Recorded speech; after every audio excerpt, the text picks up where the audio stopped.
Testemunhos para a Igreja, volume 3, capítulo 11.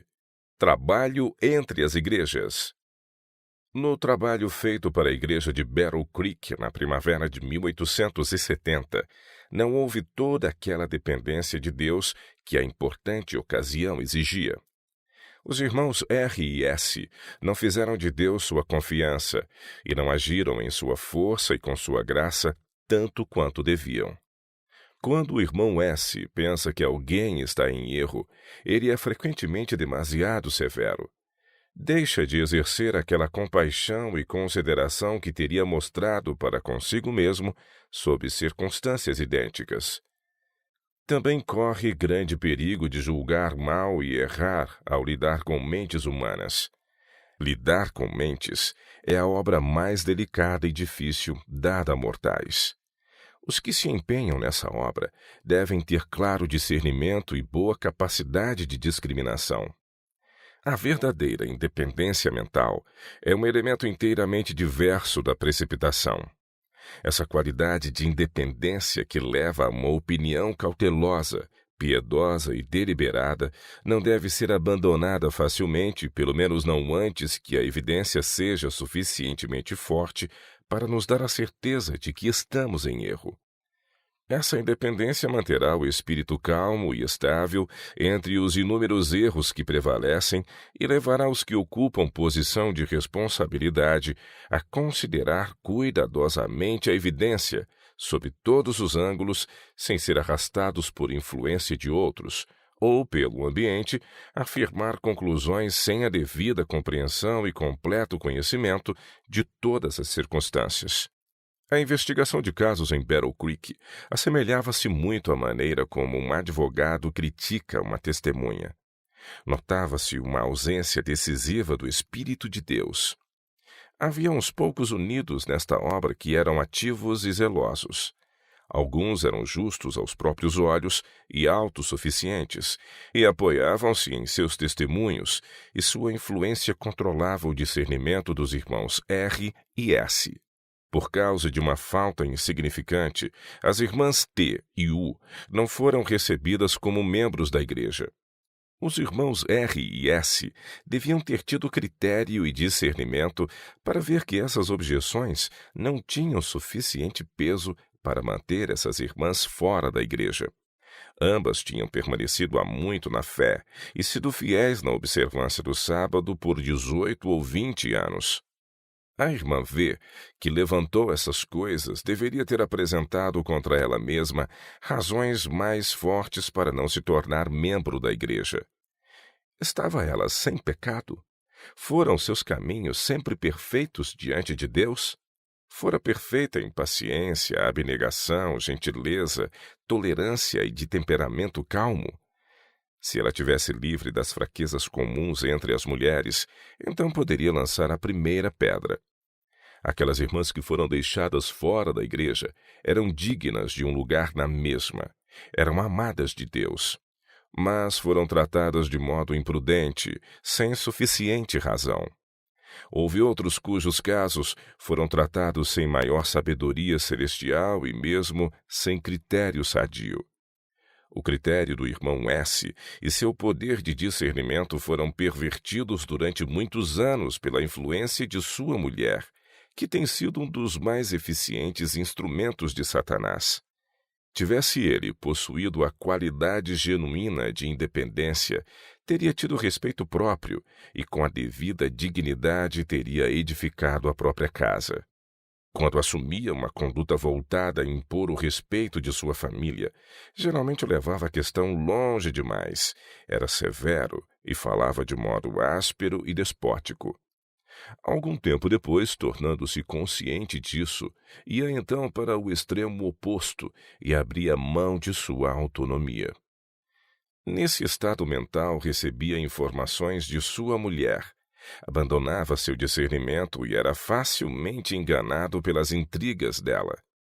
Algumas vezes ela fingia estar em grande sofrimento e contava que suportara privações e sofrera negligência da parte dos irmãos na ausência do marido.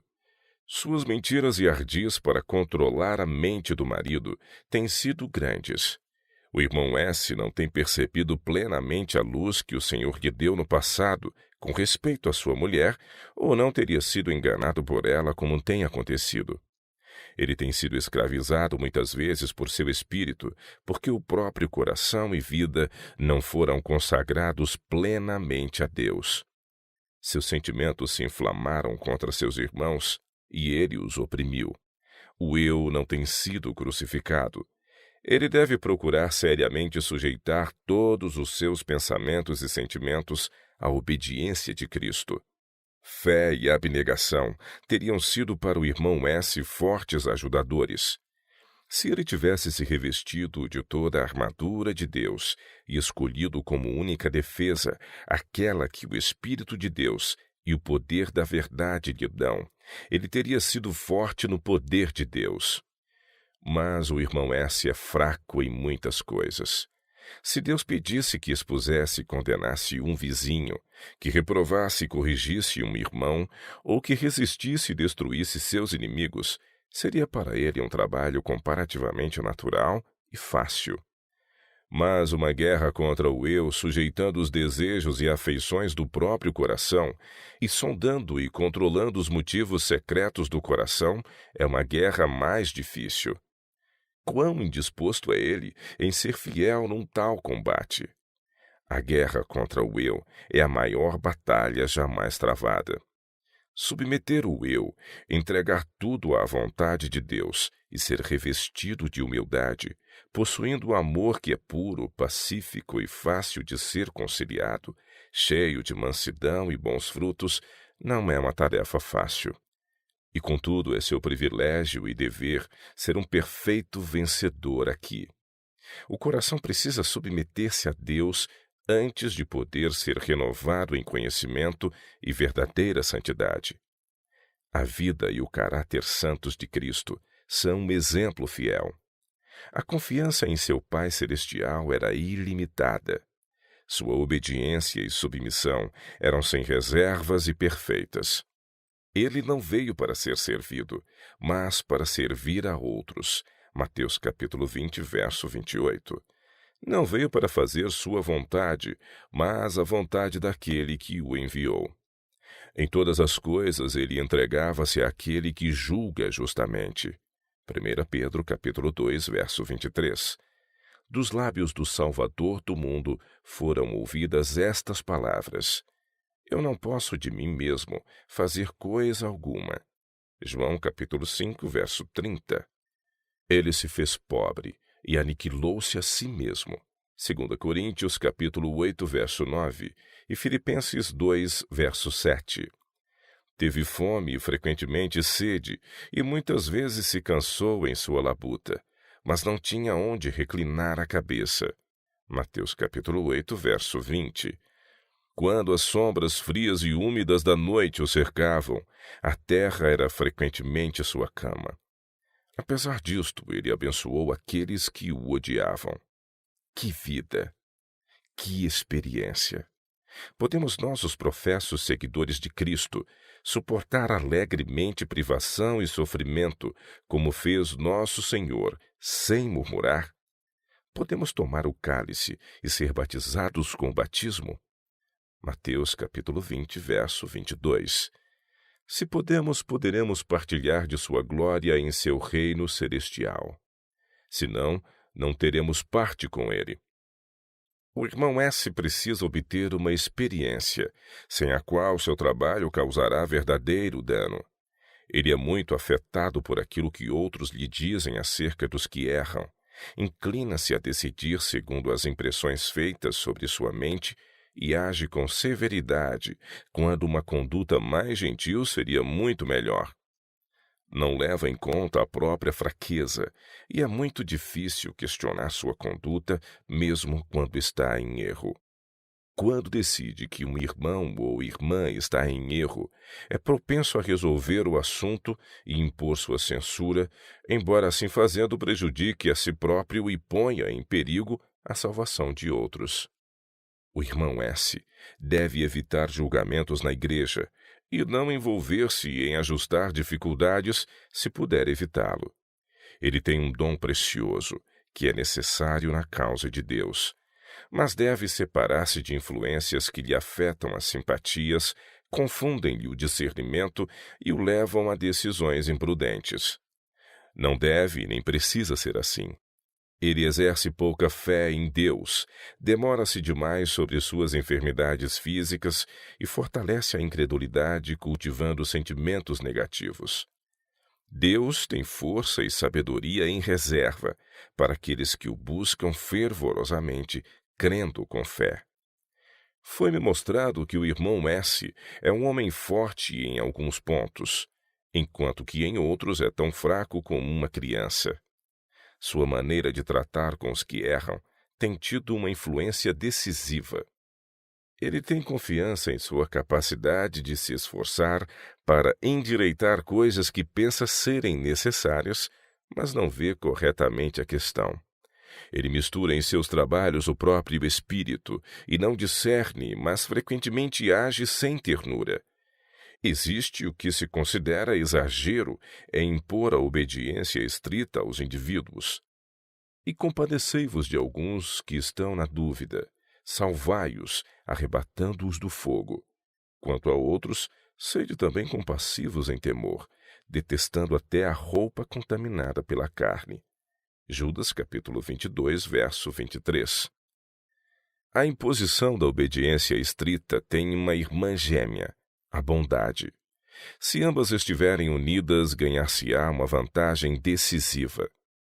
Mas se a obediência estiver separada da bondade, se terno amor não é misturado com a obediência, haverá um fracasso e muito dano será o resultado. Homens e mulheres não querem ser empurrados, mas muitos podem ser ganhos pela bondade e o amor. O irmão S. tem erguido o chicote do Evangelho, e suas próprias palavras têm sido com frequência o estalo do chicote. Isto não tem tido uma influência para estimular outros a maior zelo e motivá-los para boas obras, mas tem despertado sua combatividade para repelir a severidade dele. Se o irmão S. tivesse andado na luz, não teria cometido tantos erros sérios. Se alguém andar de dia, não tropeça, porque vê a luz deste mundo. Mas, se andar de noite, tropeça, porque nele não há luz. João capítulo 11, verso 9 e 10. O caminho da obediência é o caminho da segurança. Quem anda em sinceridade, anda seguro. Provérbios capítulo 10, verso 9. Ande na luz, e então andarás com confiança no teu caminho, e não tropeçará o teu pé. Provérbios capítulo 3, verso 23. Aqueles que não andam na luz terão uma religião doentia e atrofiada. O irmão S. deve sentir a importância de andar na luz, embora mortificante para ele. É esforço sério, motivado por amor aos pecadores, que fortalece o coração e desenvolve os dons. Meu irmão, você é independente por natureza e autossuficiente. Pensa que sua habilidade para agir é muito maior do que ela realmente é. Você ora ao Senhor para humilhá-lo e qualificá-lo para seu serviço. E quando ele responde à sua oração e o põe sob a disciplina necessária para a realização do objetivo, você frequentemente cede a dúvidas e desânimo e pensa que tem razão para desalento. Quando o irmão W o advertia e o impedia de meter-se em dificuldades na igreja, você frequentemente achava que ele o estava restringindo. Foram-me mostrados seus trabalhos em Iowa. Houve uma falta evidente em ajuntar com Cristo. Você distraiu, confundiu e espalhou as pobres ovelhas. Tinha zelo, mas não com entendimento. Romanos capítulo 10, verso 2. Seu trabalho não foi feito com amor, mas com rigor e severidade. Você era exigente e dominante. Não fortaleceu a fraca, nem enfaixou a que mancava. Ezequiel capítulo 34, verso 4. Sua aspereza imprudente empurrou algumas para fora do aprisco que jamais poderão ser alcançadas e trazidas de volta. Como maçãs de ouro em salvas de prata, assim é a palavra dita a seu tempo. Provérbios capítulo 25, verso 11. Palavras impróprias são o contrário. Sua influência é como a chuva de pedra que devasta. Você ficou descontente sob restrição quando o irmão W o advertiu, o admoestou e o reprovou. Pensou que se pudesse estar livre e agir por conta própria, poderia fazer um trabalho bom e grandioso. Mas a influência de sua esposa tem prejudicado bastante sua utilidade. Você não tem governado bem a própria casa, falhando em ordenar a família segundo seu exemplo. Pensou que entendia como controlar os negócios de seu lar. Mas como tem sido enganado. Tem frequentemente seguido os impulsos de seu espírito, o que tem resultado em perplexidades e desalento, e estes obscureceram seu discernimento e o enfraqueceram espiritualmente, de modo que seus trabalhos têm sido marcados por grande imperfeição. Os trabalhos dos irmãos R e S foram prematuros. Estes irmãos tinham diante de si a própria experiência passada com seus erros, o que devia ter sido suficiente para guardá-los de envolver-se em um trabalho para o qual não estavam qualificados. Havia bastante a ser feito, era um lugar difícil onde levantar uma igreja. Influências adversas o cercavam. Toda decisão devia ser tomada com a devida cautela e oração. Estes dois irmãos foram advertidos e censurados repetidas vezes por agirem imprudentemente, e não deviam ter assumido as responsabilidades que assumiram. Oh, quão melhor teria sido para a causa de Deus tivessem eles labutado em novos campos. O trono de Satanás está bem como em outras cidades ímpias, e ele é um inimigo ardiloso com quem lutar. Havia elementos desordeiros entre os guardadores do sábado que eram um impedimento para a causa. Mas há um tempo apropriado para falar e agir, uma oportunidade áurea que dará os melhores resultados ao trabalho efetuado. Se as coisas tivessem sido deixadas a amadurecer antes de serem tocadas, teria havido uma separação dos desordeiros e não consagrados, e não teria havido um partido contrário. Isso devia ter sido evitado, se possível. Seria melhor a igreja ter sofrido muito aborrecimento e exercido mais paciência do que estar com pressa, precipitar as coisas e provocar um espírito combativo.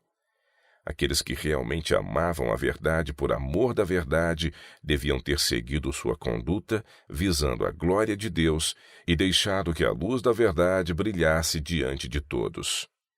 Eles podiam esperar que os elementos de confusão e de insatisfação entre eles lhes causassem aborrecimento.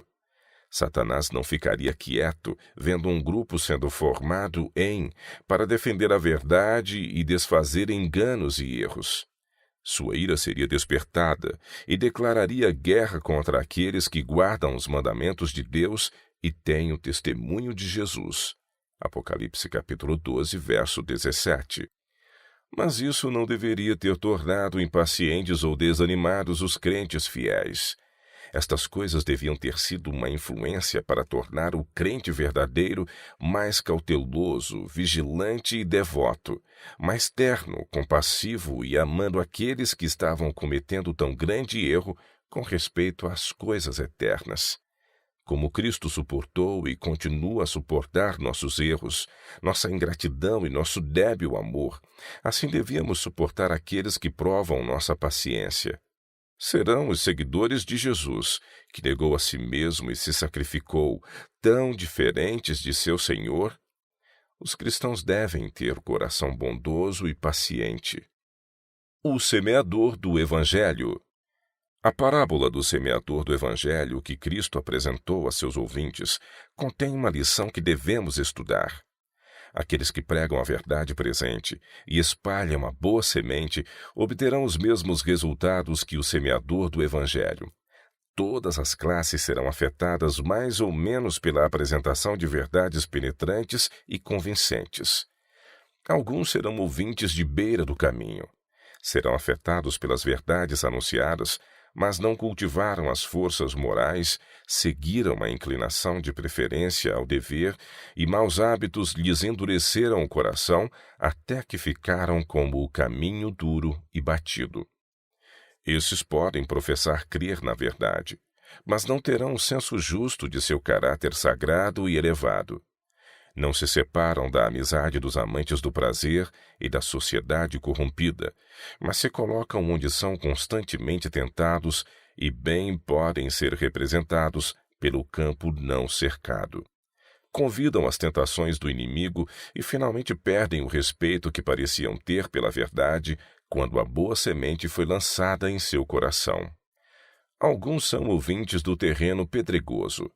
Prontamente recebem qualquer coisa nova e empolgante. Recebem com alegria a palavra da verdade. Falam com sinceridade, ardor e zelo com relação à sua fé e esperança e podem até reprovar pessoas de longa experiência por alguma deficiência evidente ou por sua falta de entusiasmo.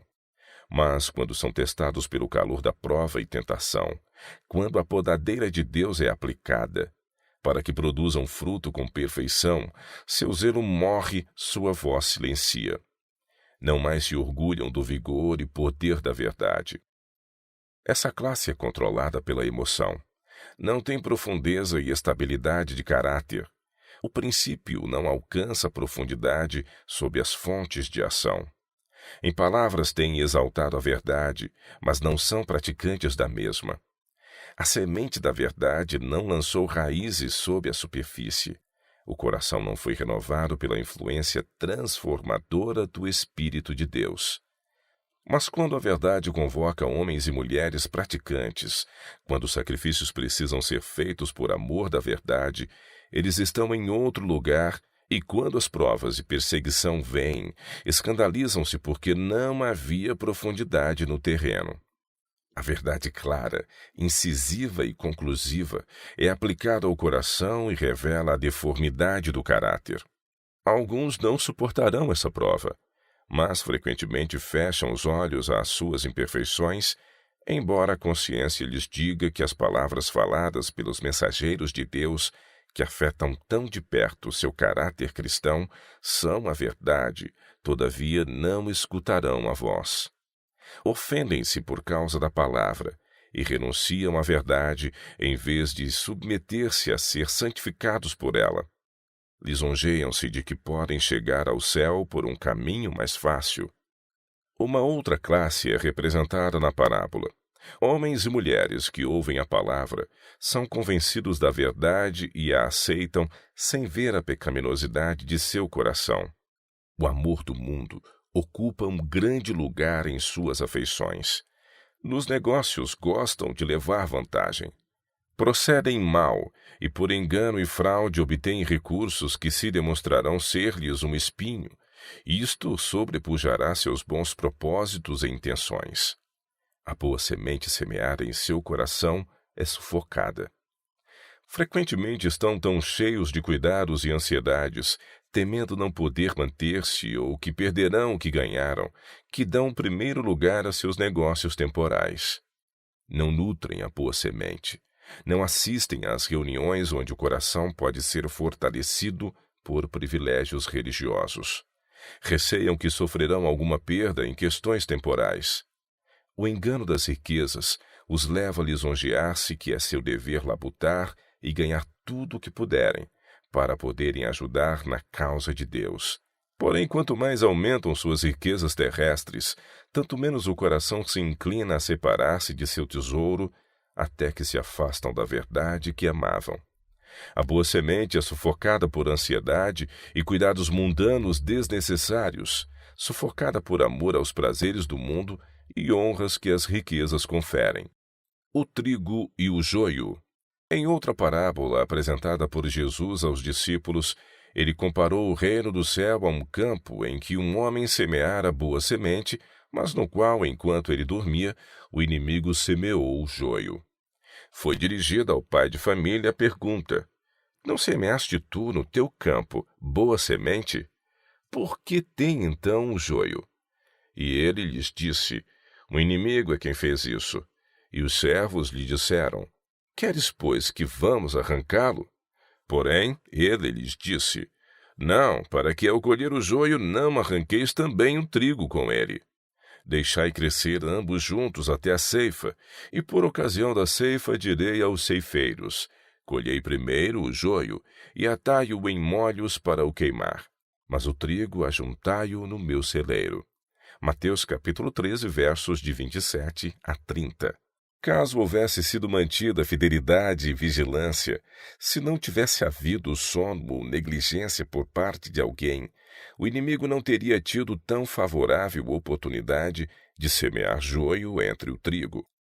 Satanás nunca dorme, está vigilante e aproveita toda a oportunidade para fazer seus agentes disseminarem erros que encontram solo propício em muitos corações não santificados. Os sinceros crentes, na verdade, são entristecidos, e suas provas e aflições grandemente aumentadas pelos elementos que entre eles os aborrecem, desalentam e desanimam em seus esforços. Mas o Senhor ensinaria a seus servos uma lição de grande cuidado em todos os seus passos. Deixai crescer ambos juntos. Mateus capítulo 13, verso 30. Não arranqueis à força o joio, para que, ao arrancá-lo, não aconteça que as preciosas hastes venham a soltar-se. Tanto os pastores como os membros da igreja devem ser muito cautelosos, para que não nutram zelos sem entendimento. Há perigo de fazer-se na igreja demasiado para sanar dificuldades que, deixadas em paz, sanar-se-ão muitas vezes por si mesmas. É um mau método tratar em qualquer igreja os assuntos prematuramente. Cumpre-nos exercer o maior cuidado, paciência e domínio sobre nós mesmos para suportar essas coisas e não agir por impulso para pô-las em ordem. A obra realizada foi prematura e ocasionou inoportuna separação naquela igrejinha. Se os servos de Deus pudessem ter apreendido a força da lição de nosso Salvador na parábola do trigo e do joio, não haveriam empreendido a obra que fizeram. Antes de se darem passos que forneçam, mesmo aos que são de todo indignos, a mínima ocasião de se queixarem de haver sido separados da igreja, o assunto deve ser sempre tornado objeto do mais cuidadoso estudo e fervorosa oração. Foram dados passos que criaram um partido de oposição. Alguns eram ouvintes da beira do caminho, outros ouvintes do terreno pedregoso, e ainda outros eram daquela classe que recebia a verdade enquanto o coração tinha uma vegetação de espinhos de molde a sufocar a boa semente. Estes nunca teriam caráter cristão aperfeiçoado. Havia, porém, alguns que poderiam haver sido nutridos e fortalecidos, e poderiam ter se firmado e estabilizado na verdade. As atitudes tomadas pelos irmãos R e S, porém, trouxeram uma crise prematura, e depois houve falta de sabedoria e discernimento ao lidar com a facção. Se as pessoas forem tão merecedoras de ser separadas da igreja, como Satanás o foi de ser expulso do céu, terão simpatizantes. Há sempre uma classe que é mais influenciada por indivíduos do que pelo Espírito de Deus e pelos sãos princípios, e em seu estado não consagrado, essas pessoas estão sempre prontas a tomar o partido do erro e pôr a compaixão e simpatia juntamente com os que menos a merecem. Esses simpatizantes exercem poderosa influência sobre outros, veem-se as coisas sob um aspecto errado, ocasiona-se grande mal e muitas são as pessoas arruinadas.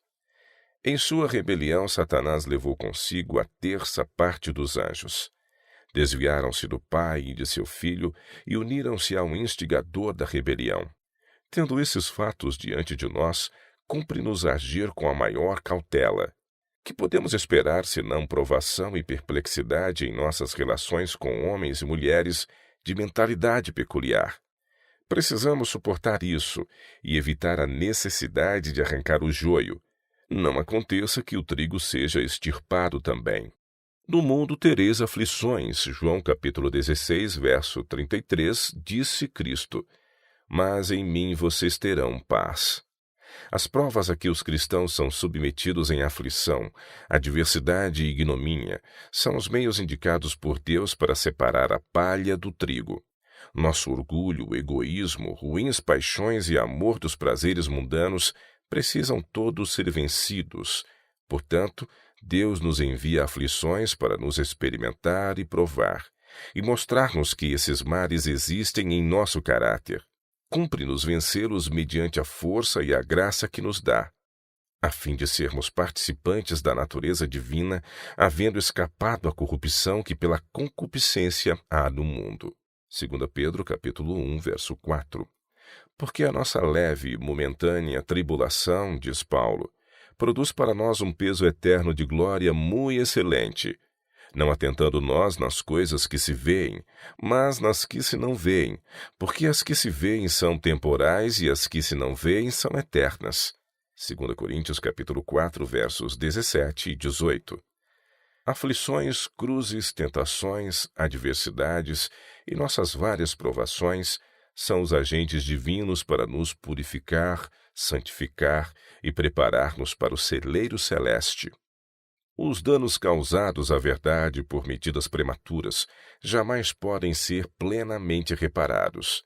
A causa de Deus não tem avançado como poderia, e não será vista pelo povo em tão favorável aspecto como antes de se fazer essa obra. Há frequentemente entre nós pessoas cuja influência parece ser simplesmente nula. Sua vida parece inútil, tornam-se, porém, rebeldes e combativas e se fazem zelosas obreiras de Satanás. Essa obra está mais em harmonia com os sentimentos do coração natural.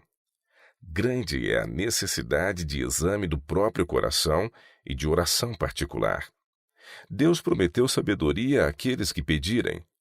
O trabalho missionário é muitas vezes realizado por pessoas não preparadas para a obra. Cultiva-se o zelo exterior, ao passo que a oração particular é negligenciada.